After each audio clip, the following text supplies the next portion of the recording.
Hi kids, welcome to Anu's edu hub. ഇന്ന് ഞാൻ ഇവിടെ ഡിസ്കസ് ചെയ്യാൻ പോകുന്നത് 8th സ്റ്റാൻഡേർഡിൽ ഹിന്ദിയിൽ യൂണിറ്റ് 1 ഇക്കായി ഏക് പത്തേ പത്തേ. യൂണിറ്റ് 1 ആദ്യമായി ഒരു കവിതയാണ്. കവിത എഴുതിയിരിക്കുന്നത് സുശീൽ ശുക്ല. പേഡ് എന്നാണ്. പേഡ് എന്ന് വെച്ചാൽ മരം എന്നാണ് കവിതയുടെ പേര്. പേഡ് തും പേഡ് നെഹി തും ദർജി. മരമേ, നീ വെറുമൊരു മരമല്ല, നീ ഒരു തുന്നൽക്കാരനാണ്. തുമ്നെ കിത്നെ സിലെ ഘോസ്ലെ കിത്നി സിലി ഹവായെ എന്ന് പറഞ്ഞാൽ തുമ്നെ എന്ന് വെച്ചാൽ നീ എത്ര കൂടുകൾ തുന്നി.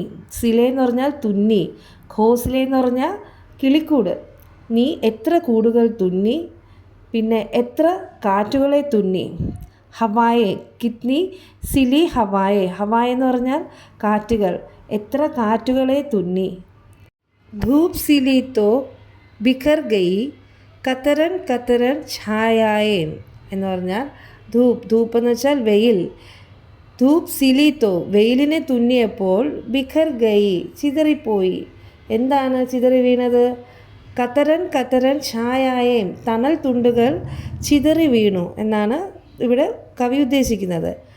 നെക്സ്റ്റ്, പേഡ് തും പേഡ് നെഹി തും ദർജി. First same line. മരമേ, നീ വെറുമൊരു മരമല്ല, നീ ഒരു തുന്നൽക്കാരൻ അല്ലെങ്കിൽ തയ്യൽക്കാരൻ. അടുത്ത പേജ്. പിക്ചർ ക്ലാരിറ്റി ഇല്ലെങ്കിൽ ഒന്ന് മൊബൈലാണെങ്കിൽ സൂം ചെയ്താൽ നന്നായിട്ട് കാണാൻ പറ്റും. പിന്നെ എല്ലാവരുടെ കയ്യിലും ടെക്സ്റ്റും വേണം. മിട്ടി സിൽക്കർ രംഗ് ബനായേ പാനി സിൽ ആകാശ്. മിട്ടി രംഗ് ഹവ പാനി കോ ജോഡാ ദിയ തരാശ് എന്ന് പറഞ്ഞാൽ മരത്തിനെ ഇവിടെ ഒരു തുന്നൽക്കാരനായിട്ടാണ് കവി ഉപമിക്കുന്നത്. മണ്ണ് തുന്നിച്ചേർത്ത്, മിട്ടി സിൽക്കർ മണ്ണ് തുന്നിച്ചേർത്ത് നിറങ്ങളുണ്ടാക്കി. മിട്ടി സിൽക്കർ രംഗ് ബനായേ മണ്ണ് തുന്നിച്ചേർത്ത് നിറങ്ങളുണ്ടാക്കി. പാനി സിൽ ആകാശ് വെള്ളം തുന്നി ആകാശമാക്കി. അതായത് പാനി എന്ന് പറഞ്ഞാൽ വെള്ളം, സിൽ എന്ന് വെച്ചാൽ തുന്നി. പാനി സിൽ ആകാശ്. മിട്ടി രംഗ് ഹവ പാനി കോ ജോഡാ ദിയ തരാശ്. മണ്ണും നിറവും കാറ്റും. അതായത് മിട്ടി എന്ന് വെച്ചാൽ മണ്ണ്, രംഗ് എന്ന് വെച്ചാൽ നിറം, ഹവ എന്ന് പറഞ്ഞാൽ കാറ്റ്, വെള്ളവും കൂട്ടിയിണക്കി നീ അവയ്ക്ക് രൂപം നൽകി. അതായത് ഈ മരം മണ്ണിനെ തയ്ച്ച് നിറമുണ്ടാക്കി, വെള്ളത്തിനെ തയ്ച്ച് ആകാശമുണ്ടാക്കി, മണ്ണും നിറവും പിന്നെ കാറ്റും വെള്ളവും ജോഡ്കർ കൂട്ടിയിണക്കി രൂപം നൽകി. പേഡ് തും പേഡ് നെഹി തും ദർജി. അതായത് സെയിം വരി. മരമേ, നീ വെറുമൊരു മരമല്ല, നീ ഒരു തുന്നൽക്കാരനാണ്. അടുത്ത സ്റ്റാൻസ. തുമ്നെ കിത്നെ സിലെ കിനാരെ കിത്നി സിലി ജമീനെ രംഗ് മഹക്കി ഹുവി സിലായി ഫൂൽ മിലെ പശ്മീനെ എന്ന് പറഞ്ഞാൽ തുമ്നെ കിത്നെ സിലെ കിനാരെ എത്രയോ തീരങ്ങളെ നീ തുന്നിച്ചേർത്തു. കിത്നി സിലി ജമീനെ എത്രയോ ഭൂമികളെ നീ തുന്നിയെടുത്തു. രംഗ് മെഹക്കി ഹുയി സിലായി ഫൂൽ മിലെ പശ്മീനെ നിറങ്ങളുടെയും സുഗന്ധത്തിൻ്റെയും തുന്നലുകൾ പട്ടുപോലുള്ള പൂക്കളെ തുന്നിച്ചേർത്തു. പശ്മീനെ എന്ന് പറഞ്ഞാൽ മിനുസമുള്ള പട്ടുപോലുള്ള. പിന്നെയും ആ സെയിം സ്റ്റാൻസ. പേഡ് തും പേഡ് നെഹി തും ദർജി. മരമേ, നീ വെറുമൊരു മരമല്ല, നീ ഒരു തുന്നൽക്കാരനാണ്. പ്രകൃതിയുടെ ഘടകങ്ങളെ എല്ലാം ഒരുമിച്ച് തുന്നുന്ന ഒരു തയ്യൽക്കാരനായാണ് കവി, അതായത് സുശീൽ ശുക്ല, വൃക്ഷത്തെ ചിത്രീകരിക്കുന്നത്. ആം മേം ആം കെ സ്വാദ് സിലേ ഹെ. മാമ്പഴത്തിൽ ആം എന്ന് പറഞ്ഞാൽ മാമ്പഴത്തിൽ മാമ്പഴത്തിൻ്റെ രുചി തുന്നിച്ചേർത്തിരിക്കുന്നു. സിലേഹെ തുന്നിച്ചേർത്തിരിക്കുന്നു. ജാമുൻ മേം ജാമുൻ കെ ബാഗ് മേം ബാഗ് കെ സ്വാദ് സിലേഹെ. അതായത് ജാമുൻ എന്ന് വെച്ചാൽ ഞാവൽപ്പഴത്തിൻ്റെ തോട്ടത്തിലെ മരങ്ങളിൽ, അതായത് ജാമുൻ മേം ജാമുൻ കെ ബാഗ് എന്ന് വെച്ചാൽ തോട്ടം. ഞാവൽപ്പഴത്തിൻ്റെ തോട്ടത്തിലെ മരങ്ങളിൽ തോട്ടത്തിൻ്റെ രുചി തുന്നിച്ചേർത്തിരിക്കുന്നു. ജാമുൻ കെ ബാഗ് കെ സ്വാദ് സിലേ ഹെ. തോട്ടത്തിൻ്റെ സ്വാദ് രുചി തുന്നിച്ചേർത്തിരിക്കുന്നു. അടുത്തത് വൻ കെ പേഡ് മേം വനത്തിലെ മരങ്ങളിൽ വനത്തിൻ്റേത്. വനത്തിൻ്റെ എന്താണ് മരം തുന്നി ചേർത്തിരിക്കുന്ന വനത്തിൻ്റേതായ എല്ലാ എലമെൻസും എല്ലാ ഘടകങ്ങളും വനത്തിൻ്റെ ഭംഗി എല്ലാം തുന്നി ചേർത്തിരിക്കുന്നു. അടുത്ത ആക്ടിവിറ്റി കവിത മേം പേട് കിൻ കിൻ കോ സിൽത്താ ഹെ ചുൻകർ നീച്ചെ ലിഖേ. അതായത് ഈ കവിതയിൽ മരം എന്തിനെയെല്ലാമാണ് തുന്നിയത്, തയ്ച്ചത്. ചുൻകർ നീച്ചെ ലിഖേ. താഴെ ഒരു കോളത്തിൻ്റെ അകത്ത് കുറച്ച് സംഭവങ്ങൾ തന്നിട്ടുണ്ട്. അതിലെന്തിനെയൊക്കെയാണ് മരം തുന്നിയതെന്ന് നമുക്ക് കണ്ടുപിടിക്കാം. അപ്പോൾ ആൻസർ ഈസ് ഫസ്റ്റ് വൺ ഘോസ്ലെ, ഹവായെ, രണ്ടാമത്തെ ലൈനിലെ ഹവായെ, പിന്നെ ധൂപ്പ്, കിനാരെ, ജമീനെ, ഫൂൽ. ഇതെല്ലാം താഴേക്ക് അക്കോർഡിംഗ്ലി എഴുതി കൊടുത്താൽ മതി. നെക്സ്റ്റ് ആക്ടിവിറ്റി സംബന്ധ് പഹചാനെ ഓർ ജോഡെ ബനായെ. താഴെ ഒരു 2 കോളം തന്നിട്ടുണ്ട്. നടുക്ക് കുറച്ച് ഫിൽ ഇൻ ദ ബ്ലാങ്ക്സ്. അതായത് ധൂപ്പിൻ്റെ സൈഡിൽ എന്താണ് വരേണ്ടത്? മാച്ച് ദ ഫോളോയിങ് തന്നെ. ധൂപ്പ്, മിട്ടി, പാനി, ഫൂൽ, ഇങ്ങനെ കുറച്ച് സംഭവങ്ങൾ തന്നിട്ടുണ്ട്. അതിൻ്റെ കറക്റ്റായിട്ടുള്ള മാച്ച് ചെയ്ത് ഓപ്ഷൻസ് സൈഡിൽ തന്നിട്ടുണ്ട്. മാച്ച് ചെയ്ത് എഴുതുക. ആൻസർ ധൂപ്പ്, ഛായ, മിട്ടി, രംഗ്, പാനി, ആകാശ്, ഫൂൽ, പശ്മീനെ. അടുത്ത ആക്ടിവിറ്റി കവിത സേ യേ ആശയ വാലി പങ്ക്തിയാൻ ചുൻകർ ലിഖേ. കവിതയിൽ നിന്നും താഴെ കുറച്ച് 4 സ്റ്റേറ്റ്മെൻറ്റ്സ് തന്നിട്ടുണ്ട്. ഇതേ ആശയം വരുന്ന വരികൾ കവിതയിൽ നിന്നും ചുൻകർ ലിഖേ തിരഞ്ഞെടുത്ത് എഴുതാനാണ് പറയുന്നത്. ആദ്യത്തെ ആശയം ധൂപ് കെ സിൽനെ സേ ഛായായേം ബിഖർ ഗയി ഹെ. ഇത് ടെക്സ്റ്റിൽ എവിടെയാണ് വരുന്നത്? ദേഖോ ധൂപ് സിലി തോ ബിഖർ ഗയി കതറൻ കതറൻ ഛായായെ. അടുത്തത് പേട് നെ രംഗ് ഓർ സുഗന്ധ് കി സിലായി കി. അതിൻ്റെ ആൻസർ രംഗ് മെഹക്കി ഹുയി സിലായി. മൂന്നാമത്തേത് പേട് നെ മിട്ടി, രംഗ്, ഹവ और पानी को तराश के जोड़ा है. आंसर मिट्टी, रंग, हवा, पानी को जोड़ा दिया तराश. नेक्स्ट पेड़ ने प्रत्येक फल में अपना स्वाद भरा है. അതിൻ്റെ ആൻസർ आम में आम के स्वाद मिले हैं, जामुन में जामुन के.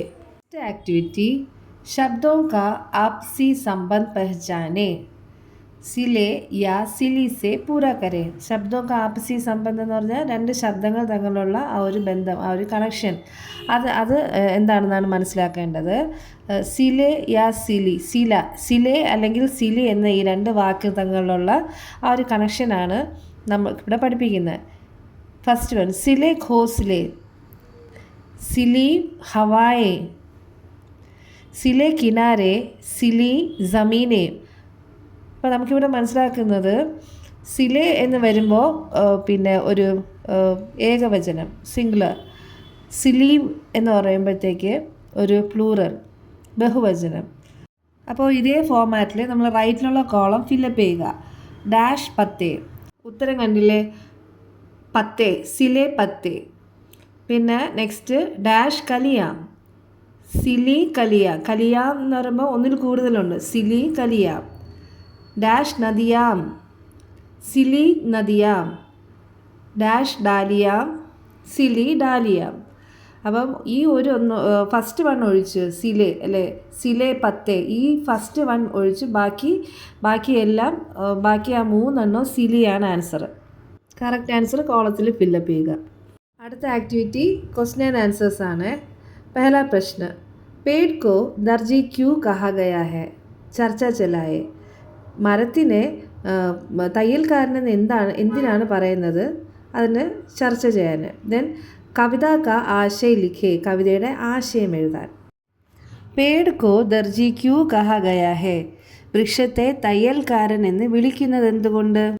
इस कविता में कवि पेड़ को दर्जी इसलिए कहा गया है क्योंकि पेड़ धरती के विभिन्न चीज़ों को आपस में जोड़ने और उन्हें रूप देने का काम करता है.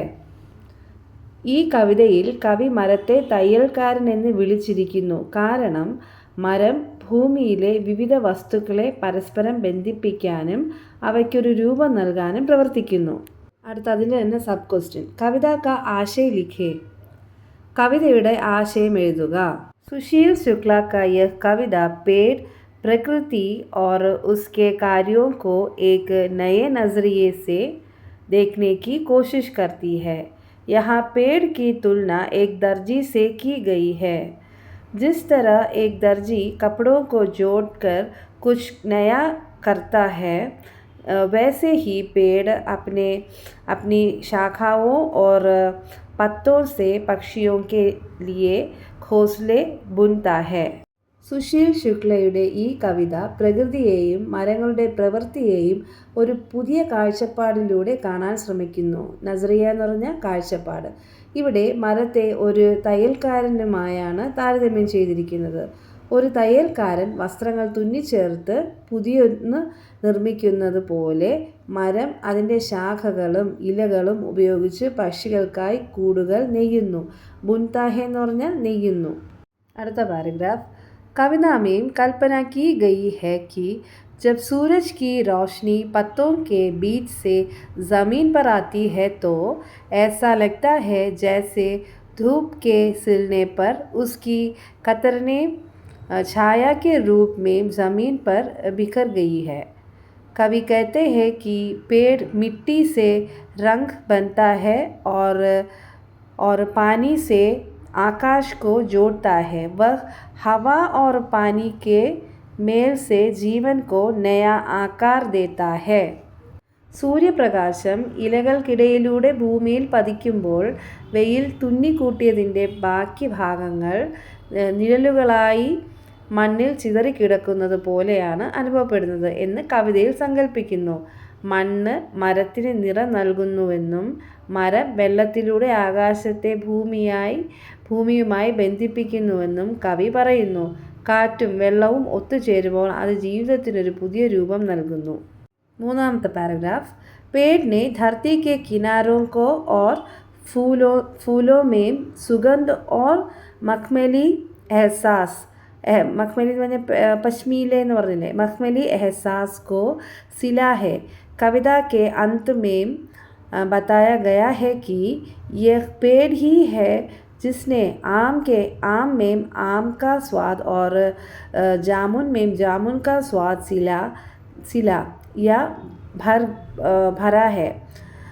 यानी हर फल का विशिष्ट स्वाद और गुण पेड़ की ही देन है. മരങ്ങൾ ഭൂമിയുടെ അതിരുകളെയും പൂക്കളിലെ സുഗന്ധത്തെയും മൃദുവായ സ്പർശത്തെയും പരസ്പരം തുന്നിച്ചേർത്തിരിക്കുന്നു. മാമ്പഴത്തിന് അതിൻ്റെ രുചിയും ഞാവൽപ്പഴത്തിന് അതിൻ്റെ രുചിയും നൽകിയത് മരമാണെന്ന് കവിതയുടെ അവസാനം പറയുന്നു. അതായത് ഓരോ പഴത്തിൻ്റെയും സവിശേഷമായ രുചിയും ഗുണവും മരത്തിൻ്റെ ദാനമാണ്. സെക്കൻഡ്, കവിത ആപ്കോ കേസേ ലഗി കവിത എങ്ങനെയുണ്ടെന്നാണ് ചോദിക്കുന്നത്. അപ്ന മത് പ്രകട് കർത്തേ ഹുവേ കവി കെ നാം പത്ര ലിഖേ നിങ്ങളുടെ അഭിപ്രായം പ്രകടിപ്പിച്ചുകൊണ്ട് കവിക്കൊരു കത്തെഴുതുക. സെക്കൻഡ് ക്വസ്റ്റ്യൻ കവിത ആപ്കോ കേസേ ലഗി यह कविता प्रकृति और जीवन को एक बहुत ही सुंदर और अनोखे रूपक के माध्यम से दिखाती है. पेड़ को एक दर्जी के रूप में देखना जो मिट्टी पानी और हवा को सिलकर जीवन का ताना बाना बुनना, यह सभी बातें कवि के गहन विचारों को दर्शाती है. ഈ കവിത പ്രകൃതിയെയും ജീവിതത്തെയും വളരെ മനോഹരവും സവിശേഷവുമായ ഒരു രൂപകത്തിലൂടെ അവതരിപ്പിക്കുന്നു. മണ്ണും വെള്ളവും വായുവും തുന്നിച്ചേർത്ത് ജീവിതത്തിൻ്റെ നൂലിഴകൾ നെയ്യുന്ന ഒരു തുന്നൽക്കാരനായി മരത്തെ കാണുന്നത് കവിയുടെ ആഴത്തിലുള്ള ചിന്തകളെയാണ് ദർശിപ്പിക്കുന്നത്. ഞാൻ റിപ്പീറ്റ് ചെയ്യാണ്. എല്ലാവരും പഠിക്കാൻ നേരത്തെ ടെക്സ്റ്റ് ബുക്സ് കയ്യിലെടുത്ത് വെക്കണം. ടെക്സ്റ്റ് ബുക്കിൽ നോക്കി റെഫർ ചെയ്യണം. കാരണം വെച്ചാൽ ഇതിൻ്റെ പിക്ചർ ക്ലാരിറ്റി കുറച്ച് കുറവാണ്. അപ്പോൾ സൂം ഒന്ന് ചെയ്താൽ കുറച്ച് നന്നായിട്ട് കാണാൻ പറ്റും. അത് കഴിഞ്ഞ് കവിക്ക് പ്രശംസാ ലെറ്റർ. ആദരണീയ കവി, സപ്രേം നമസ്തേ. आज मुझे आपकी कविता पेड़ पढ़ने का सौभाग्य प्राप्त हुआ. इस कविता ने मुझे बहुत गहराई तक सोचने को मजबूर कर दिया. आपने हमारे जीवन में पेड़ के महत्व को दर्शाया है। मुझे उम्मीद है कि आप आगे भी बेहतर कविताएं लिखते रहेंगे। धन्यवाद. ആദരണീയനായ കവിക്ക് സ്നേഹപൂർവ്വം നമസ്തേ, സപ്രേമ നമസ്തേ. ഇന്ന് എനിക്ക് താങ്കളുടെ പേട് മരം എന്ന കവിത വായിക്കാൻ ഭാഗ്യം ലഭിച്ചു. ഈ കവിത എന്നെ വളരെ ആഴത്തിൽ ചിന്തിപ്പിക്കാൻ പ്രേരിപ്പിച്ചു. നമ്മുടെ ജീവിതത്തിൽ മരങ്ങൾക്കുള്ള പ്രാധാന്യത്തെക്കുറിച്ച് താങ്കൾ ഇതിൽ വിവരിച്ചിരിക്കുന്നു. ഭാവിയിലും താങ്കൾ ഇതിൽ മികച്ച കവിതകൾ എഴുതുന്നത് തുടരുമെന്ന് ഞാൻ പ്രതീക്ഷിക്കുന്നു. നന്ദി. ഹലോ മക്കളെ, ക്ലാസ് ഹെൽപ്ഫുൾ ആയല്ലോ. ഇഷ്ടമായെങ്കിൽ ലൈക്ക്, ഷെയർ, സബ്സ്ക്രൈബും ചെയ്യണം. നിങ്ങളുടെ ലൈക്സ് ഉണ്ടെങ്കിൽ എനിക്ക് ചാനൽ മുന്നോട്ട് കൊണ്ടുപോകാൻ സാധിക്കുള്ളൂ. Thank you.